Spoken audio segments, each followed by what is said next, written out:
Shalom, saudara yang terkasih dalam Tuhan Yesus Kristus. Selamat bertemu kembali. Selamat kita bersama-sama untuk mendengarkan firman Tuhan. Nah, saudara, pemerintah bangsa kita menekankan satu bagian hidup yang namanya new normal. Jadi ini satu hidup yang normal, yang memang seharusnya begitu dalam hidup kita. Salah satunya untuk kita bisa hidup berdampingan dengan corona adalah kita harus hidup new normal. Yaitu apa yang disarankan secara sederhana, dan ini harusnya menjadi hal yang biasa dalam hidup kita. Contohnya saudara, kita harus sering menggunakan masker. Ketika kita keluar rumah, kemana-mana kita pakai masker. Kita harus pakai masker. Ini demi untuk keselamatan kita sendiri, demi untuk kenyamanan orang lain juga di sekitar kita, demi untuk kita bersama-sama hidup untuk membereskan masalah corona ini. Yang kedua saudara, cuci tangan dengan air yang mengalir, pakai deterjen, pakai sabun. Tetapi bisa saudara pakai yang namanya hand sanitizer ini. Jadi saudara bisa gunakan ini, saudara bisa bawa. Lalu saudara bisa hidup jaga jarak hidupnya, tidak bersentuhan langsung, tidak perlu salaman begini dan seterusnya, cipika-cipiki, hindarilah semuanya itu. Walaupun sudah pakai masker.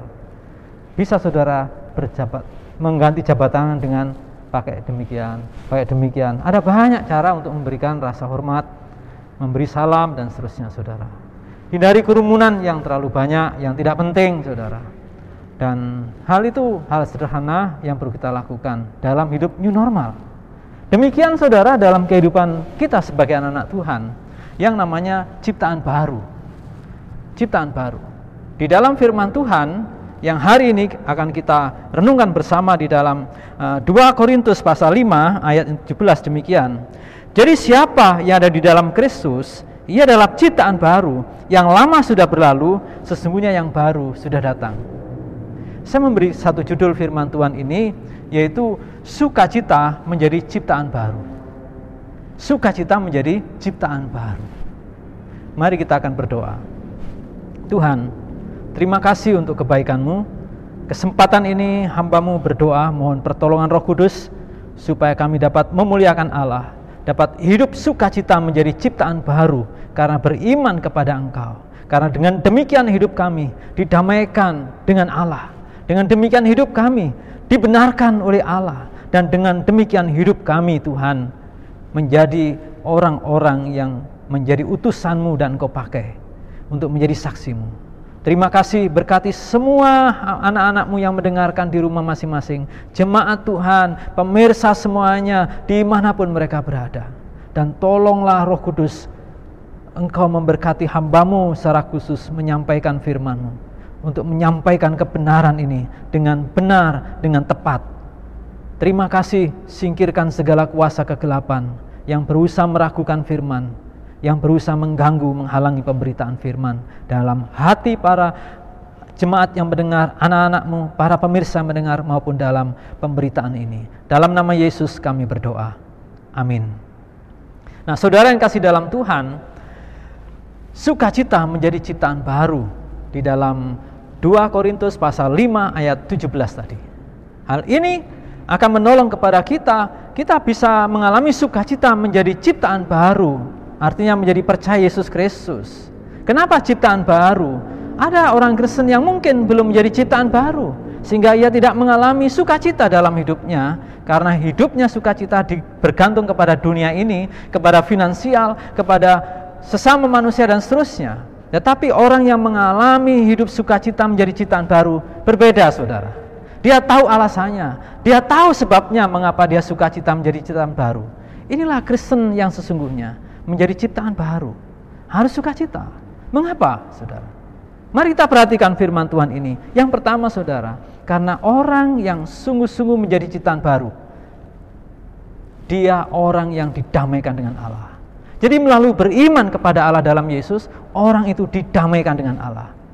Betapa bahagianya orang yang mengalami damai dengan Allah. Sebagaimana firman Tuhan di dalam ayat 19 2 Korintus pasal 5 ayat 19, sebab Allah mendamaikan dunia dengan dirinya oleh Kristus dengan tidak memperhitungkan pelanggaran mereka. Wow. Sebab Allah mendamaikan dunia dengan dirinya oleh Kristus dengan tidak memperhitungkan pelanggaran mereka. Jadi firman Tuhan tegas menjelaskan, Bapak, Ibu, dan saudara sekalian bisa mengalami sukacita ketika Anda berdamai dengan Allah.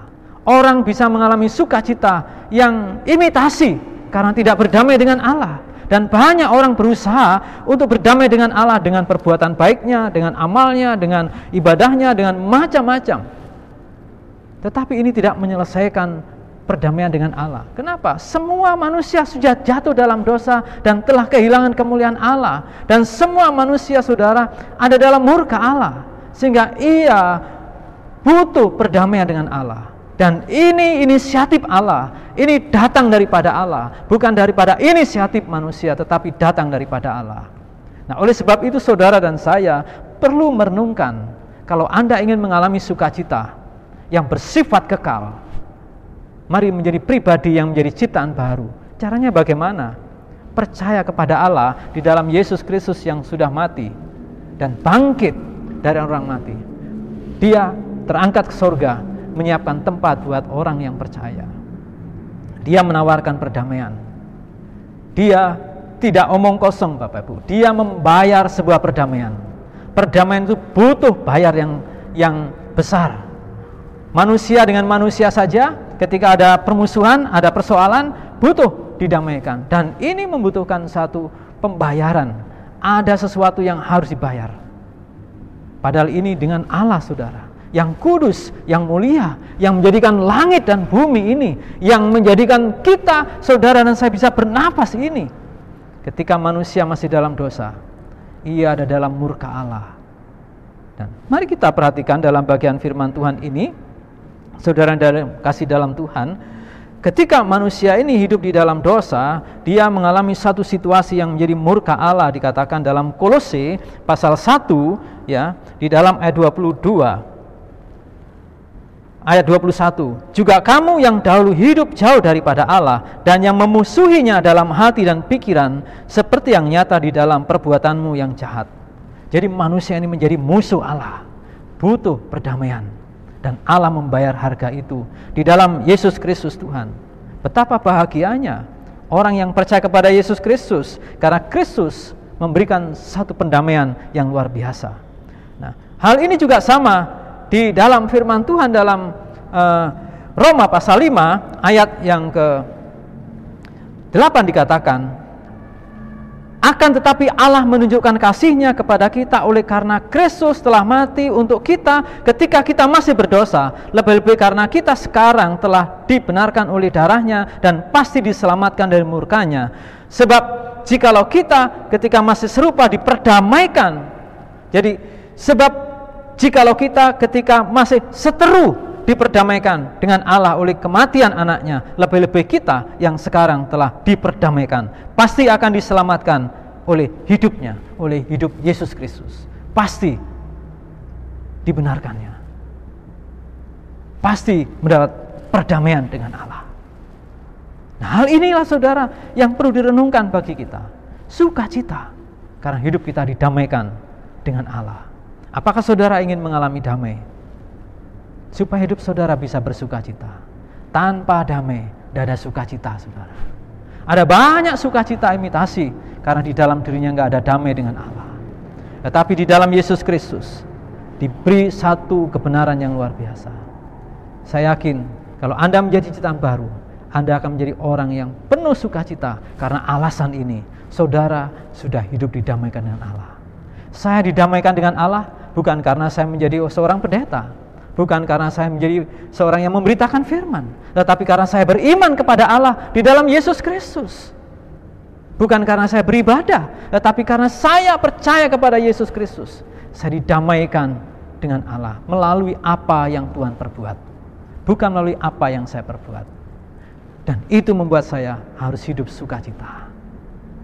Yang kedua, saudara, yang kedua, perhatikan dalam bagian firman. Jadi sukacita menjadi ciptaan baru. Mengapa orang Kristen menjadi ciptaan baru harus mengalami sukacita? Karena ia sudah didamaikan dengan Allah. Dan yang kedua, saudara, dia, orang ini, saudara, dibenarkan oleh Allah.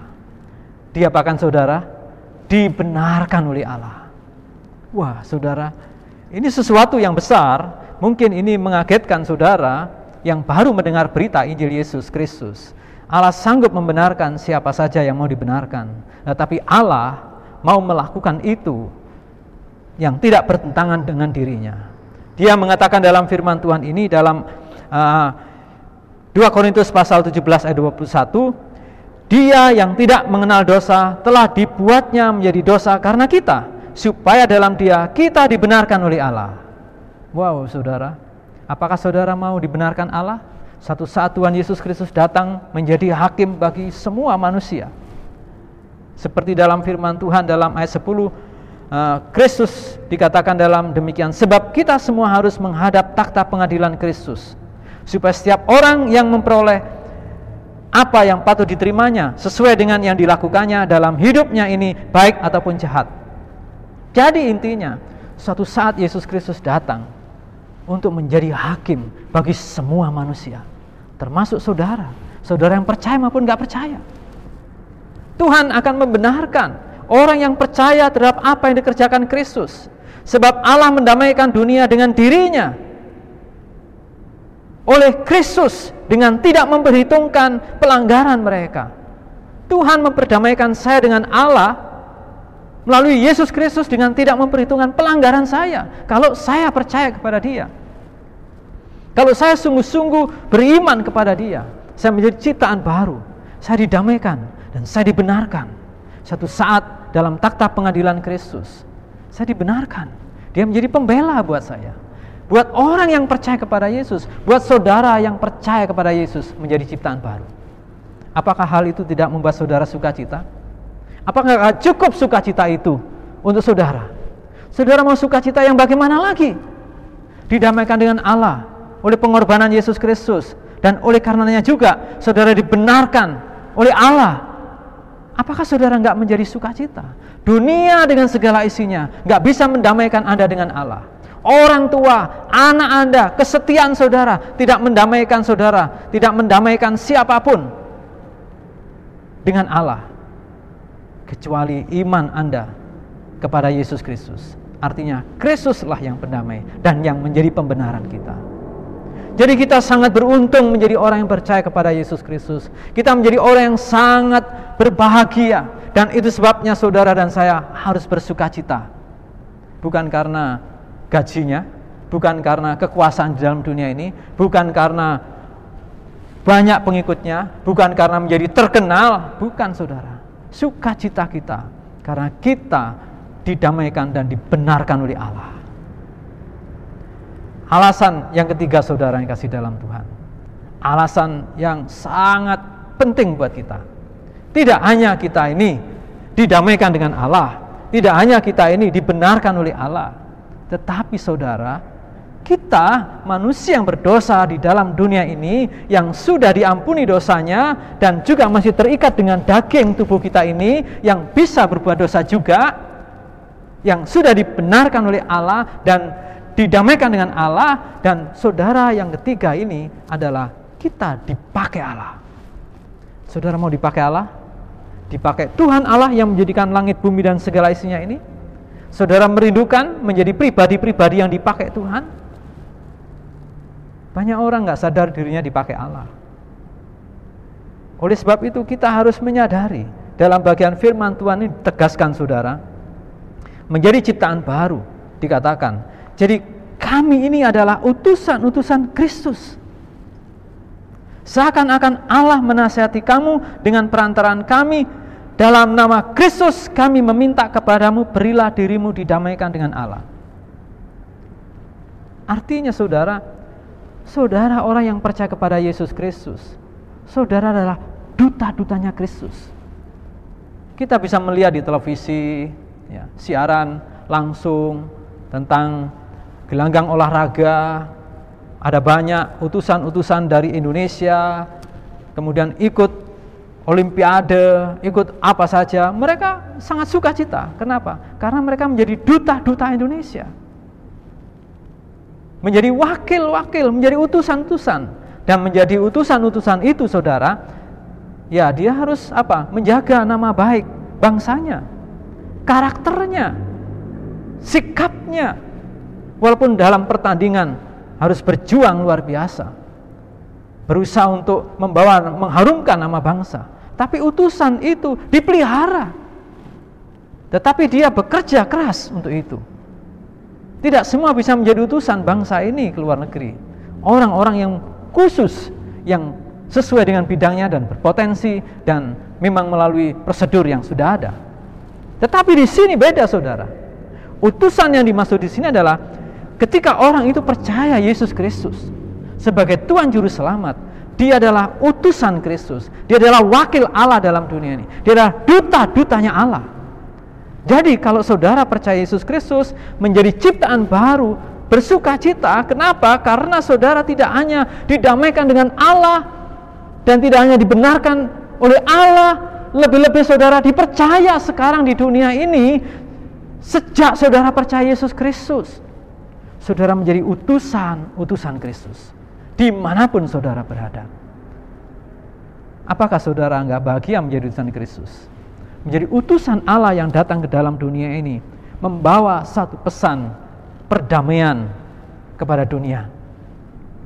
Sukacita itulah yang harusnya saudara dan saya miliki. Sukacita itulah yang seharusnya terjadi hidup di dalam hidup kita. Apa tugas utamanya Bapak Ibu dan saya sejak saudara percaya Yesus Kristus? Tugas utama saudara dan saya adalah saudara memberitakan, menjadi saksi bahwa Yesus Kristus adalah Tuhan dan Allah. Tugas utama saudara dan saya adalah menjadi saksi di dunia ini dengan hidup yang penuh sukacita. Saudara adalah utusan Kristus. Saudara orang-orang yang penting bagi Allah, orang-orang yang ditetapkan Allah, dipilih Allah untuk menjadi utusan Allah karena iman Anda kepada Yesus Kristus. Dan kita punya tanggung jawab untuk hidup yang benar. Seperti Paulus, saudara. Sebelumnya ia sangat membenci Yesus Kristus.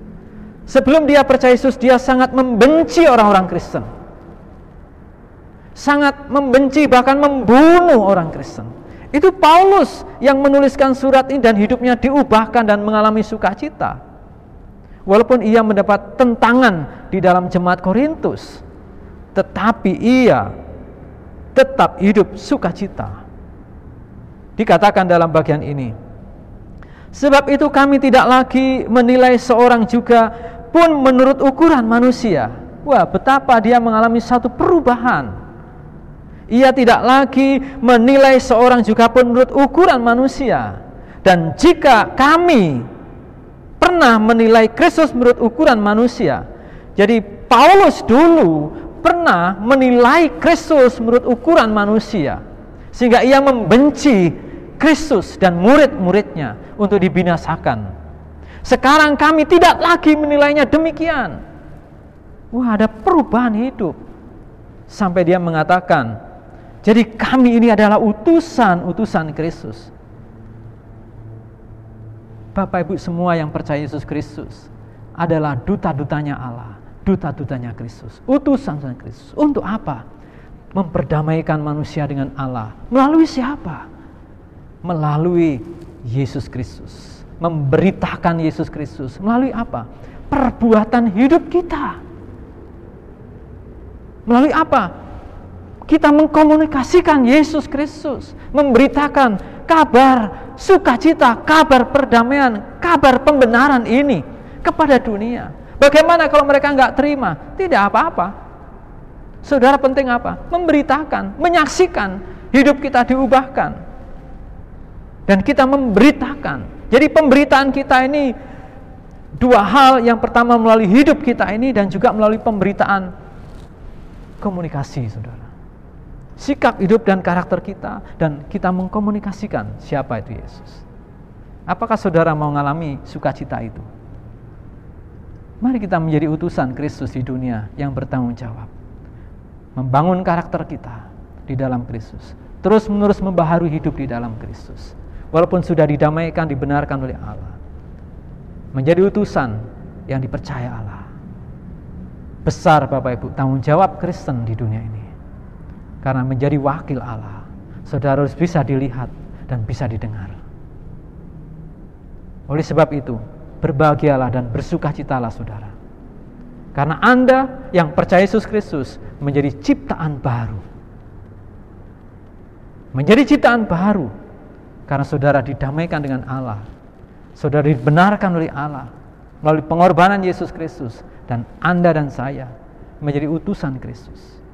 Dan ini harus menjadi satu bagian hidup kita. Terus menerus, di mana saudara berada dan kapan saja, saudara dan saya harus menjadi utusan saksi Kristus yang luar biasa. Apakah saudara mau mengalami hidup sukacita yang abadi dan kekal? Mari menjadi ciptaan baru. Caranya gimana? Menerima Yesus sebagai Tuhan Juru Selamat. Saudara akan didamaikan dengan Allah. Saudara akan dibenarkan oleh Allah. Dan saudara akan menjadi pribadi yang berbeda. Saudara dipakai Allah. Saudara menjadi utusan Allah. Bukan orang-orang sembarangan, tapi orang-orang yang menjadi utusan Allah. Bagi saudara yang mau menerima Yesus, saudara akan dibuat indah di hadapan Allah. Bagi Bapak Ibu Saudara yang sudah lama menjadi Kristen gak mengalami sukacita, coba renungkan kembali firman yang saudara dengar hari ini. Mau kurang sukacita apa?